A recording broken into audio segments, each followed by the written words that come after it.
محمد بن یحییٰ کہتے ہیں کہ میں نے عبداللہ بن عبداللہ سے کہا کہ تمہارے والد حضرت ابن عمر رضی اللہ تعالیٰ عنہما وضو سے ہوں یا بے وضو، وہ ہر نماز کے لیے پابندی سے وضو کرتے ہیں، اس کی کیا وجہ ہے؟ تو انہوں نے جواب دیا کہ مجھے اسما بنت زید بن خطاب نے بتایا کہ عبداللہ بن حنظلہ بن ابی عامر نے اسے بتایا کہ رسول اللہ صلی اللہ علیہ وسلم کو پہلے حکم دیا گیا تھا۔ تو انہوں نے جواب دیا کہ مجھے اسما بنت زید بن خطاب نے بتایا کہ عبداللہ بن حنظلہ بن ابی عامر نے اسے بتایا کہ رسول اللہ صلی اللہ علیہ وسلم کو پہلے حکم دیا گیا تھا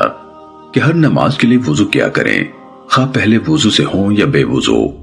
مگر جب انہیں مشقت ہوئی تو حکم دیا گیا کہ ہر نماز کے لیے مسواک کیا کریں۔ چنانچہ ابن عمر رضی اللہ تعالیٰ عنہ سمجھتے تھے کہ ان میں ہمت ہے، لہٰذا وہ ہر نماز کے لیے نیا وضو کرتے تھے۔ امام ابو داود رحمہ اللہ کہتے ہیں کہ ابراہیم بن سعد نے محمد بن اسحاق سے روایت کرتے ہوئے عبداللہ کے بجائے عبید اللہ بن عبداللہ کہا ہے۔